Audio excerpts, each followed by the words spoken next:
Hi, everyone, and welcome back to the Travel Coach Network podcast. It is I, Sahar Rose DeVore, the founder and CEO of the Travel Coach Network and the creator and instructor of the Travel Coach Certification Program.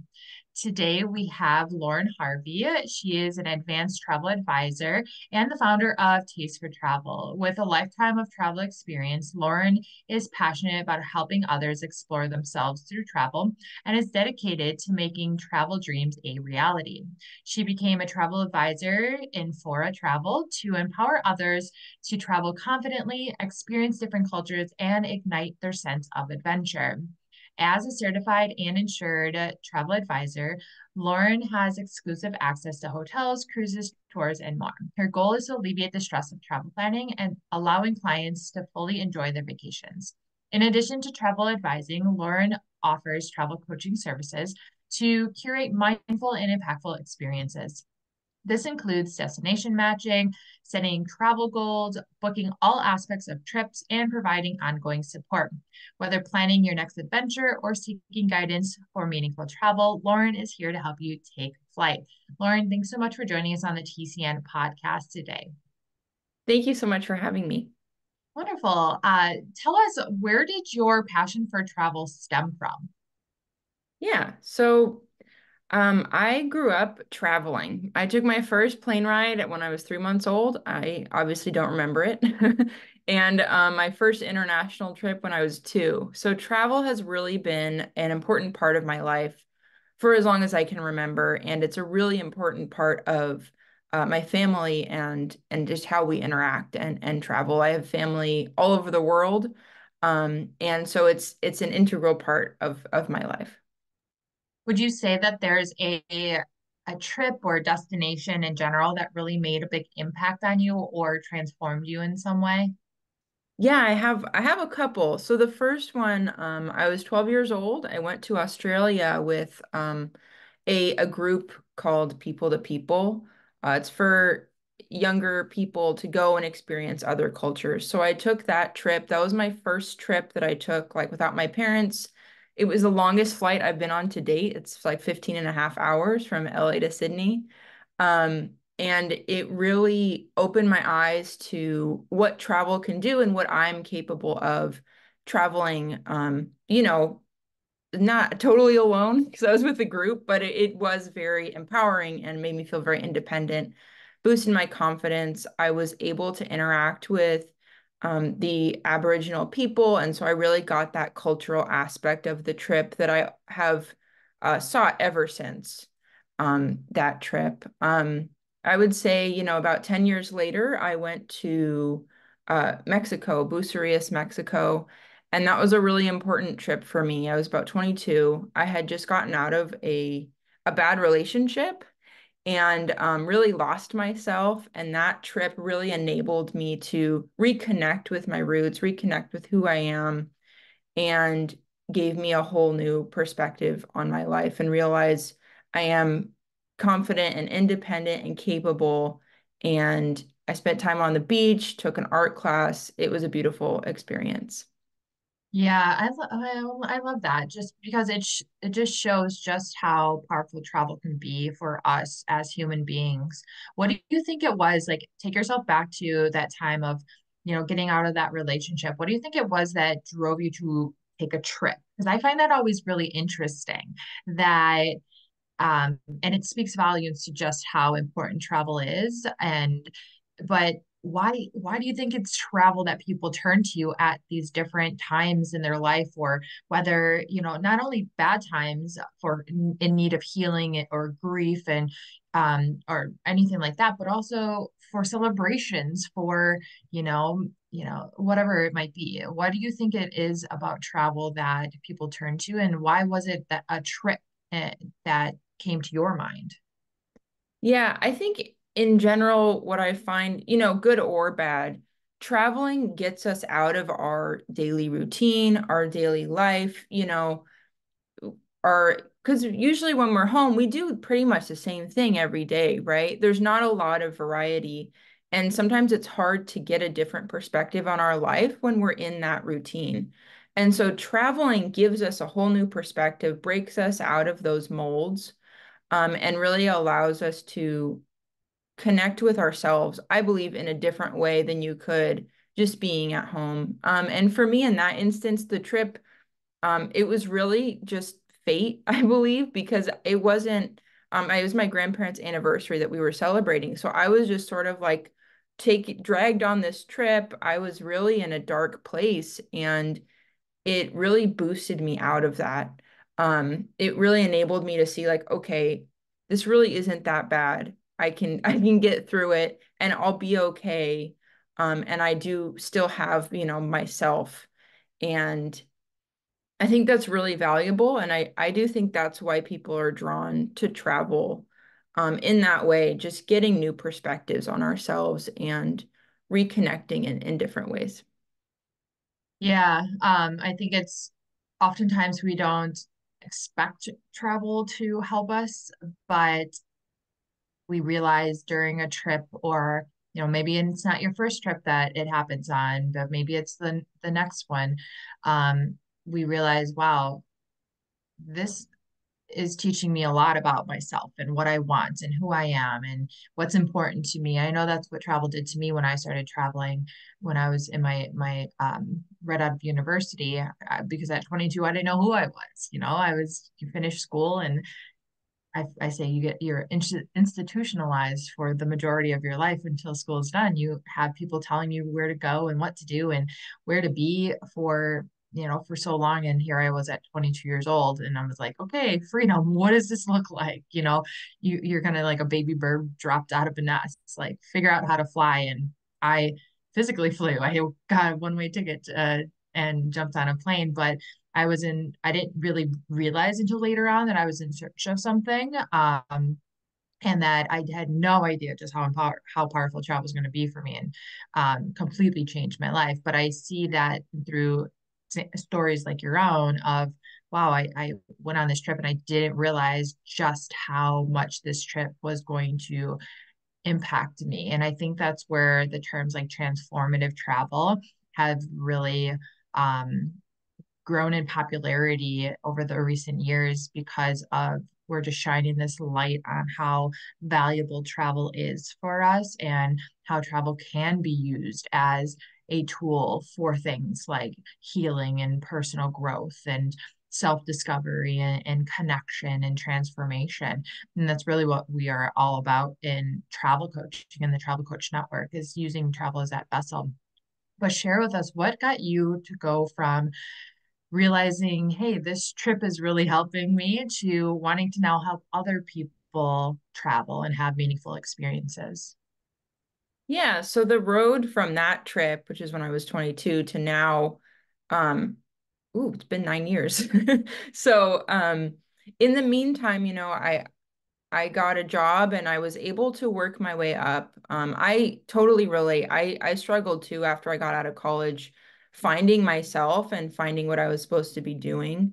So I just sort of took the jobs that came, and I have worked my way up. I'm now, I worked my way up to full time at a tech company, which is a great accomplishment. But I last year really there were interflections started like last year, maybe year before, where I felt like I wasn't really fulfilled in my career. Like, yes, it was a good job, all of these things, but really wasn't fulfilling me. And so I went in search of like, what can I do that combines my passions and my strengths um, in a way where I'll be fulfilled at work. And I stumbled on, travel as an industry, and it was really not something I ever thought of before. It sounds like it was so obvious when I found it. I was like, of course, why not? But it really wasn't presented to me ever as like a career option. And I think that um, is important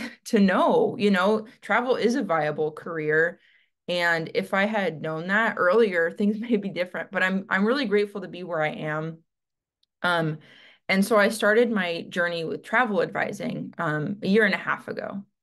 And that was the foundation of my career in travel. It combined my love of travel, my expertise, which is, planning and travel planning, with being able to help others. So that's really where that started. And I've quickly found that it was like, yeah, I feel like this is where I need to be, and this is what I need to be doing.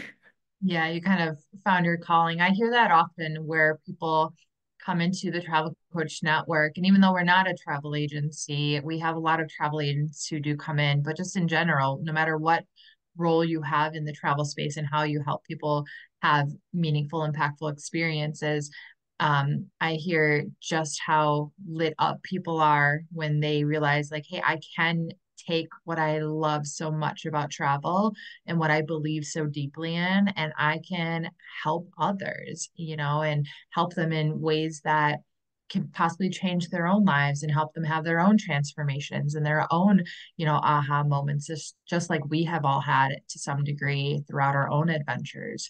Um, there's a reason why we're in the travel industry versus any other industry. Travel just has done something to us that we, want to share that and help others have similar or their own types of experiences.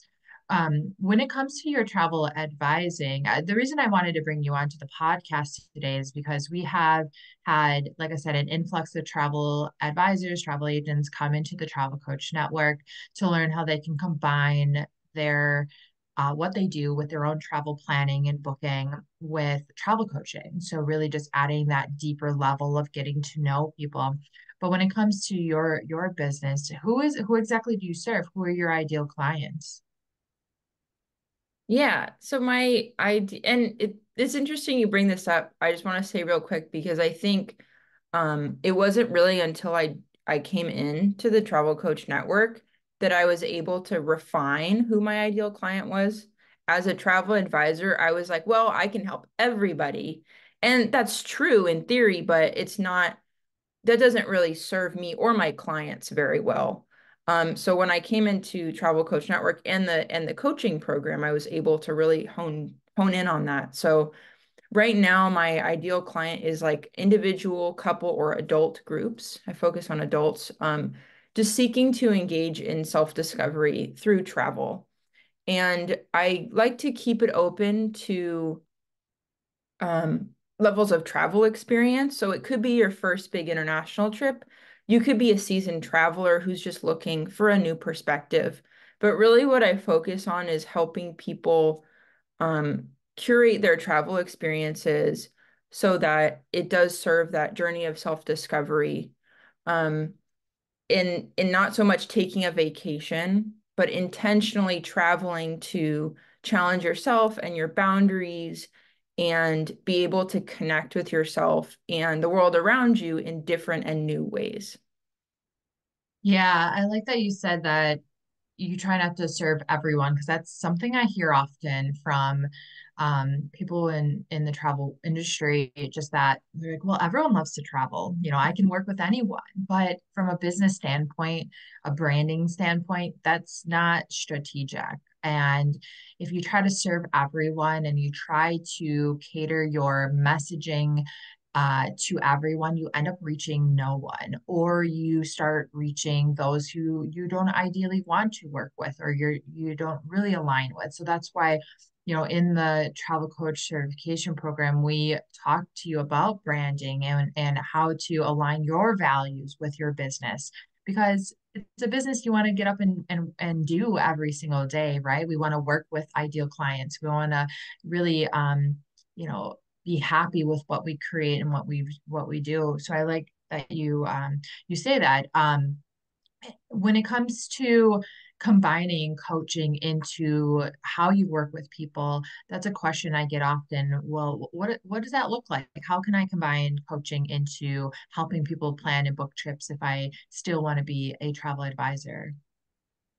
Yeah, so this is something I'm still refining, but it is interesting. Coming to the coaching program, what that helped me realize was that I was already doing some of these things in my travel advising, and I just didn't know that there was, a name for it or that I could grow in such a way to really develop those services.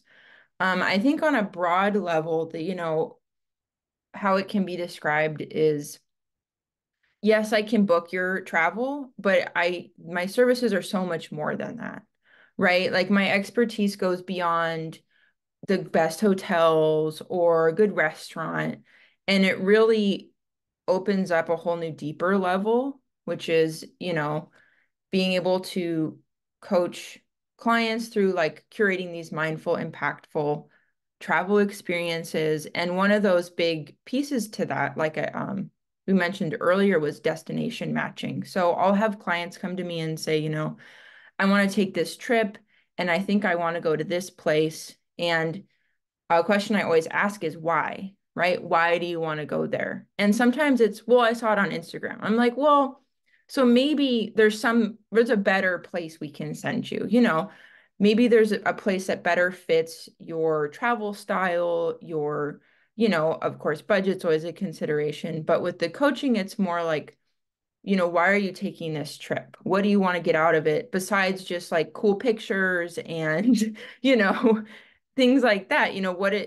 Internally, what do you want to get out of it? And so I'm able to combine that travel advising experience with, the coaching aspect, which is let's get you a destination that really fits your deeper goals and insights better. And then we can go from there. Yeah, I like that you bring that up. That's something I've been talking about quite a bit in the Travel Coach Network, which I call destination or experience matching. And it's about flipping that script when it comes to helping people book a trip or plan a trip instead of the traditional way of, you tell me where do you want to go and I'll do the research and create the itinerary for you, or being influenced, like you said, by Instagram or TikTok or an advertisement or marketing just because it has beautiful beaches or um, whatever is being advertised, a nice nightlife or luxury shopping, and that's what you like to do. But as we know, when we go on a trip, places we often hear or see about, those aren't the ones that really make the biggest impact on us. I know from personal experience. I'm like, I kept that's it's funny because I've never actually talked about this, but the more when I was backpacking for 10 years, of course, I would go to some places that I've heard of or that were popular that I heard of, and then but I tried to go off to quieter. I didn't like very touristy places. I wasn't a huge city type of person. I didn't spend much time to them. And I didn't like places where there's just so many people, which tend to be very touristy destinations.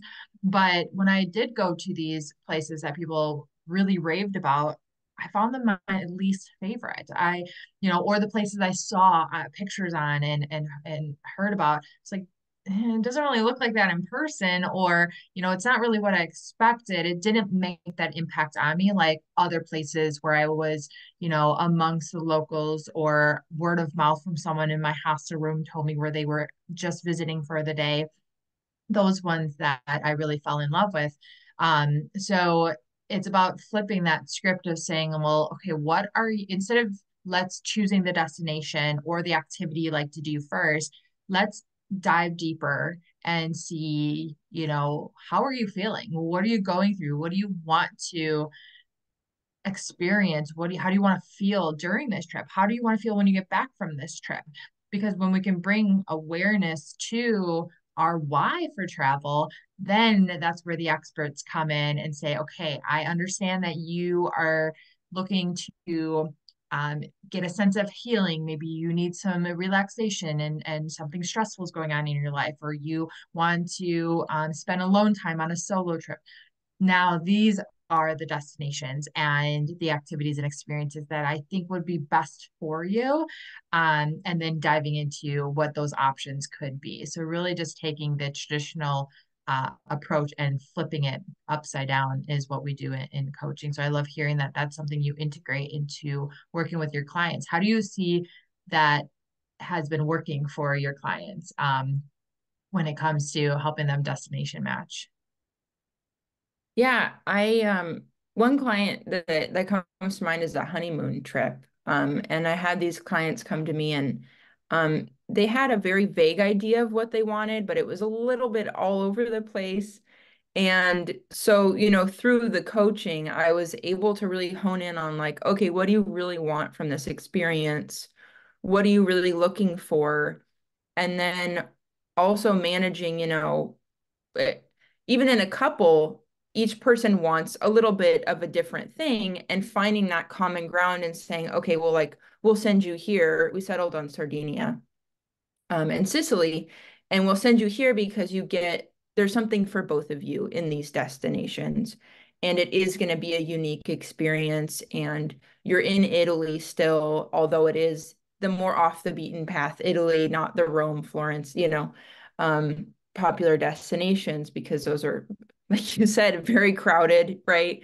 Beautiful places. I love them, but you get a lot of different experience going to these smaller destinations. And having a coach and a travel advisor to walk you through that experience is going to be better too, especially with these smaller destinations that maybe aren't all over Instagram, that are harder to find resources to book travel on your own too.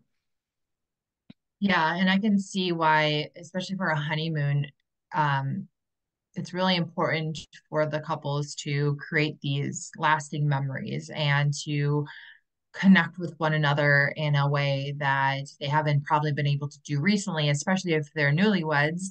It's been a busy life and a lot of stress going on, a lot of organizing, planning. And then now they have this time to really learn about each other and have these experiences, these new, just starting off their life and having these new memories to share for a lifetime. Um, is really, I could see why Sardinia would be a really great destination for them to do that versus the craziness, hustle and bustle, and even sometimes going to touristy destinations, you feel like you have to have such a big itinerary. There's so much to do. I have to check everything off. We have to go here. We should see this. People recommended that. And then it gets overwhelming, and now you need a vacation from your vacation, and it shouldn't have to Exactly. be that way, right? Yeah. Um, Yeah. when it comes to when I was reading your intro, you talked a lot about the importance of culture and immersing into other cultures, or cultural immersion is another buzzword that is we hear a lot about in the travel industry. But what do you think it is about uh, immersing and spending time and getting to know other cultures that is beneficial for travelers? Yeah, I think it's an aspect of travel that I think if you aren't engaging in it, you're really missing a huge aspect of why we travel. Um, it's a, it's hard to describe the experience of like going somewhere where you don't know the language, and instead of staying in the tourist spot where like they speak English, like walking, down a street or taking like a tour with someone who can tell you about, how this culture is, and the stories that they grew up with or the history of the place, and you really learn how other people live their lives. And I think it's so important to understand that from a historical perspective, and also from an empathetic perspective. It really develops your understanding of like, oh, like the way that I live is not the way everybody else lives, and the differences should be celebrated and respected. And I believe it really changes who you are as a person and your outlook on life when you're able to sit in that discomfort of like, I don't know where things are. I don't know how to read the street signs. I don't even know how to read this menu. Um, but just leaning into that, and you really learn a lot about other people and yourself. And I think the most important thing that I've taken away from doing things like that is that no matter where you are in the world, if you approach people openly and with kindness and with, an open mind, they will really take you in, and they're happy to share about their culture. If you learn a few words of a different language, people really appreciate that. And you really get a different experience than if you were to just stay, in that tourist center like you were talking about, and just see the sights, and not engage with the actual people who live there and who have lived there for sometimes thousands of years, right? So I really encourage my clients to engage with that aspect of travel as well, because I really believe that's a lasting, impactful part of travel. Yeah, I think we realize through travel that we're a lot more alike as human beings than we feel like we're different. I always say that if everyone traveled a little bit more, the world would be a lot kinder of a place. Being able to ex be the foreigner in someone else's homeland really shapes your perspective of who you are and what's important and can humble you. It gives you gratitude for what you have. It opens your eyes to like what other people have that you don't have. So it, like you said, it builds your empathy, your compassion for other people. It really does change who you are.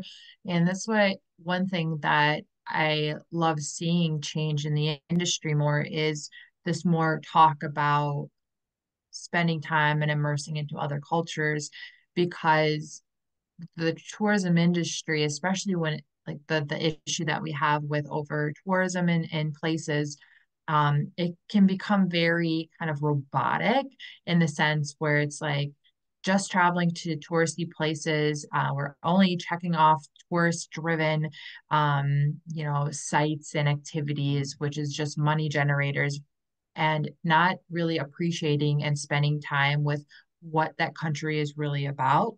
And culture is at the root of that. I mean, for travel in general, the travel industry, tourism, people in place are the foundation. So we often forget the people and we really tend to focus on the place. But I like seeing that, people like yourself in the travel advisor world and travel coaching world are encouraging and integrating their clients to say, hey, it's okay to feel a little bit comfortable, and trying something new, whether it's cuisine or having a conversation, trying to have a conversation with the locals. Even that just really enriches you and sparks new memories and everything too. And that's all part of the entire experience traveling. Um, but a common question that I often get is, oh, how do you find clients? So, Lauren, how do you find your clients? Yeah, this is a tricky question. I think a lot of it is trial and error almost, and a lot of putting yourself out there. Um, and seeing what happens. So for my clients, I started with my network, friends and family, and from there, referrals are a huge part of my client base. Being able to serve a client well and then have them be so confident in, your services and so happy with your services that they tell other people about it that then come to you. That's really how I've grown my network beyond my friends and family. And besides that, like networking is great. So in-person events, online events. I find that events are better. I know some people get clients through social media. I use social media more as like outreach or, things like that, not so much connecting with people that I haven't met yet, but it is a great way to connect with your own network. But yeah, in-person events are great as well. Really being able to meet somebody in person and talk to them versus just online is really valuable as well. Yeah, there's so many different ways to attract clients. I always say that in the travel coach network, the best way to do that, no matter where it is, wherever you're getting visible, because those are all great part strategies and part of a marketing plan, but it's to really hone in on your messaging and your story. Um, because the travel industry is a very saturated industry and there's a lot of travel advisors out there. There's the travel coaching industry is growing, so there's a lot of travel coaches out there as well. So you have to find what sets you apart and why someone should work with you. And so that's why I love seeing travel advisors like yourself combine travel coaching with their services as one more way to stand out amongst everyone else and really enrich those experiences for your clients, which is your overall goal. Um, Lauren, we're coming towards the end here of this episode, but I love to ask the question, what is a fun fact about yourself that you can share with the audience? It doesn't have to be business or travel related. Yeah, so a fun fact about me is I'm a huge foodie. I love food. I started a food blog I don't know, like 4, 5 years ago now that I just do for fun. But I love to cook. I worked in a bakery for a while. So that's really like a passion of mine in addition to travel. So when I travel, I do love to just go explore and try new foods. And sometimes the best restaurants are the ones that aren't even on Google Maps that you just find stumbling across them. So yeah, definitely big foodie. I love that. Who doesn't love to eat, right? What would you say is just your favorite dish in general? Like if something you could eat every single day, what would that be?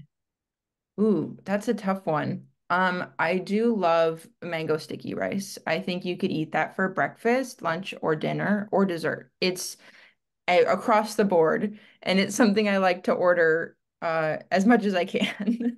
That's funny. That's something I would not have expected, but that makes total sense because people absolutely love it. Hmm, I probably would have said sushi, but my toss up is between Mm. sushi or I'm pretty boring in the sense where I love vegetables. So like a big chopped salad full Oh of so yeah. many things, I could just eat that every day, those are pretty much what I do eat every single day. Yeah. Perfect. Lauren, how can everyone find and follow and learn more about you? Yeah, so I have a website, of course, but I think the best way to connect is subscribing to my newsletter. I send a newsletter out usually once a week, no more than that. It's on Substack, and so you can go and read my past newsletters, but I share travel tips, itineraries, just anything involving travel. That's a great way to connect, and then my website and my socials as well. Wonderful. Well, we will put all of your links into the show notes for everyone. Lauren, thank you so much for being a guest on the TCN podcast today. Thank you so much for having me. Everyone, be sure to follow us on Instagram at the Travel Coach Network. Learn more at thetravelcoachnetwork.com. Come give us a hello in our TCN Global community on Facebook. You can find the link for that and your free beginner's guide to travel coaching in the show notes, along with all of our guest links. If you know anyone who might be interested in travel coaching, please be sure to send them our way to our podcast. We would truly appreciate that. And until next time, my fellow wanderers, bye for now.